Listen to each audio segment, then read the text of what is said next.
Essa é uma proposição que envolve uma série de linguagens que me interessam cruzar ou imbricar. É uma linguagem da instalação, uma linguagem da ação ou do acontecimento, uma linguagem do objeto, e uma linguagem fotográfica. Então, o cruzamento entre essas linguagens é um desdobramento de uma trajetória de investigação que partiu, grosso modo, de fotografias ou autorretratos e se dirigiu à arquitetura ou à fotografia de espaços e o corpo dentro dos espaços, até a construção de objetos para a relação com o espaço na fotografia, na imagem corporal, nessa trama. Essa proposição, ela é um desdobramento, uma amplificação, nesse caso, dessa sala aqui no Tomiotaki, de uma experimentação que vem nessa trajetória, por esses cruzamentos. As secções, elas têm a ver com o recorte, por exemplo. Então, eu recorto com o olhar. Quando eu fotografo, eu enquadro, eu recorto através da câmera. Quando eu instalo, eu também recorto um espaço, reprodutível ou não. Então, quando eu desenho, eu também recorto áreas no espaço. Então, tem uma instância material e imaterial ligada ao recorte e, sobretudo, ao desejo do que eu recorto, do que eu escolho recortar, que me interessa muito. E seccionar bonecos é uma provocação da naturalização que a gente dá a esses bonecos dentro de shopping centers, em lojas, na rua, em que lá normalmente naturalizamos bonecos sem cabeça, bonecos sem braço, bonecos azuis, e nos concentramos num recorte do que ele mostra como display, aquela roupa, aquele sapato. E ali a gente dificilmente pensa no recorte, na secção.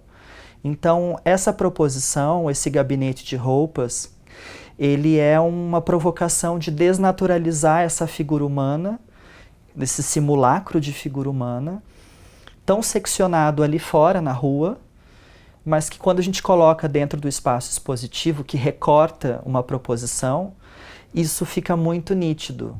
Então, é um jogo de interesses em torno de uma série de linguagens corporais e, ao mesmo tempo, uma provocação sobre aquilo que nós recortamos acerca de nós mesmos.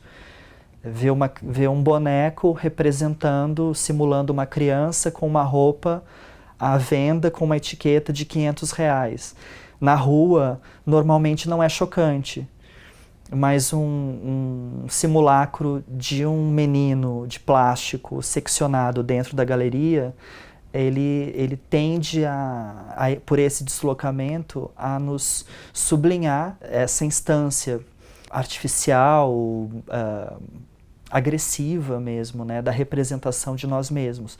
Isso não é uma pesquisa nova, é uma pesquisa que a gente pode remontar ao surrealismo, ao dadaísmo, Hans Belmer, Man Ray, uma série de artistas que experimentavam com bonecos, incluindo pintores, o Oskar Kokoschka, também uma série de pinturas em torno de bonecos. O trabalho do Kokoschka em torno da Alma Mahler, que foi uma amante casada com o Gustav Mahler, o músico, que quando ela se separou do Kokoschka, ele ficou inconformado e reconstruiu a Alma, olha o nome dela, Alma, como uma boneca de pano, em que ele levava e tomava café com ela na rua. Isso é um caso assim, bastante novelesco, bastante conhecido. Então o desejo por bonecos e seccionar bonecos, experimentar bonecos, não é um desejo novo. Acho que é uma investigação do que é humano, do que não é humano e do que a gente escolhe ou destaca. Eu poderia fazer mais ou menos esse paralelo. Total relação com a Wunderkammer, né, o gabinete de curiosidades ou de maravilhas. É por isso que eu escolhi esse nome, né, o gabinete de roupas, ou Kleidet Kammer, tem um duplo sentido, né? Um gabinete de roupas, ele, em português é gabinete de roupas, né? Em alemão, a gente pode pensar tanto em gabinete de roupas quanto em roupeiro. Então, por isso a escolha do nome, também uma alusão ao Hans Bellmer, um pouco esses artistas aos quais eu me referencio no trabalho. E o gabinete de roupas é uma inversão. Então, o boneco de plástico geralmente é usado para ser vestido. E, nesse caso, ele é a vestimenta. Então, é um espaço onde a gente vai vestir esse boneco. Podemos, se quisermos, vestir esses bonecos do modo que quisermos, ergonomicamente, anti-ergonomicamente. Então, a sala contém uma lista de recomendações que abrem ao uso desses bonecos como vestes. Um outro nível de interpretação dessa proposição tem a ver com os duplos.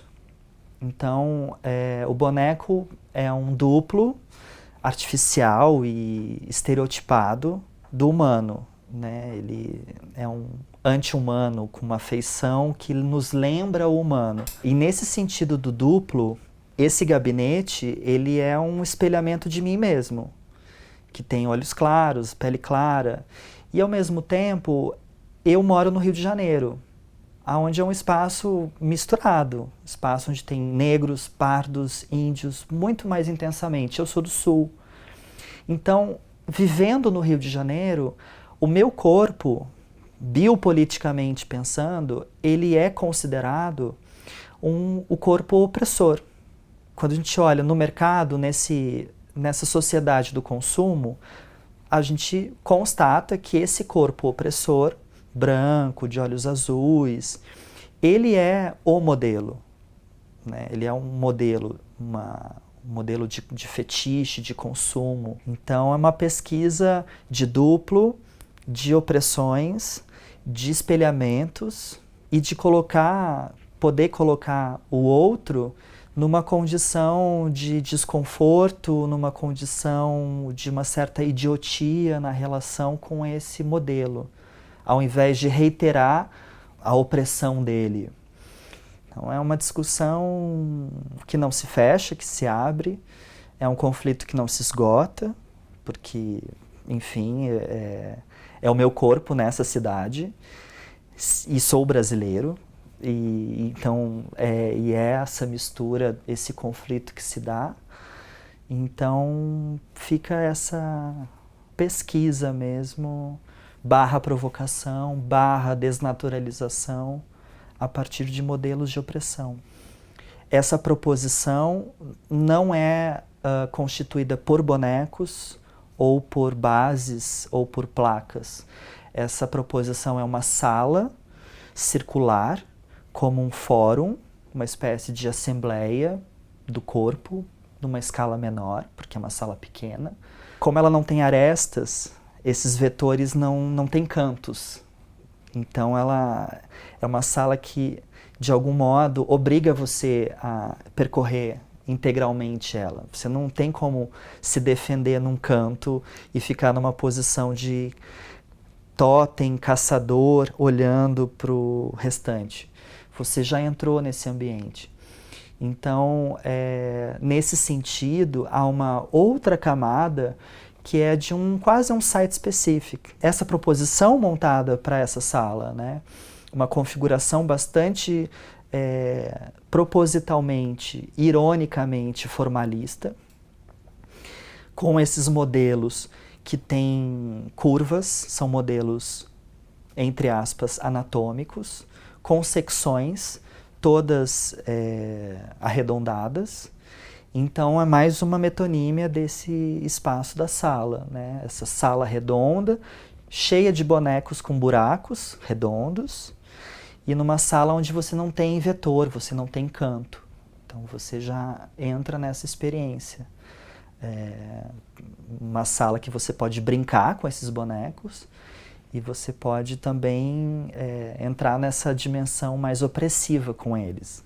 dado o caráter super apolíneo dessa sala, o que é uma ironia com a instância museológica, com a instância de sacralização do branco, da limpeza, das placas de sinalização que indicam o que você pode, não pode fazer. Elas dão borda, dão limite do que você faz. E tudo isso dentro desse ambiente é endereçado, é propositivo. Então, nesse sentido, a minha dança é uma dança sem coreografia, ou é uma dança feita de partituras de modelo postural, que se inclina, que se agacha, que deita, no tempo dado de cada um, individualmente ou em grupo. Há bonecos que você pode vestir coletivamente. Então, é mais um recorte numa dimensão de movimento. Então você encaixa um braço, encaixa a cabeça, duas pessoas encaixam, você também recorta. Então é uma rede de significados do meu ponto de vista, do ponto de vista do público é absolutamente solto e aberto, mas em termos propositivos, a carta que eu envio ao Tomi Otaki, a carta que eu envio ao público que vai frequentar, é desse movimento recortado, opressivo, limpo, mas ao mesmo tempo que oferece movimentos corporais que não são tão limpos assim, se você prestar atenção. Um corpo agachado, um corpo inclinado, um corpo prostrado. Então, nesse sentido, é uma dança descoreografada da arquitetura.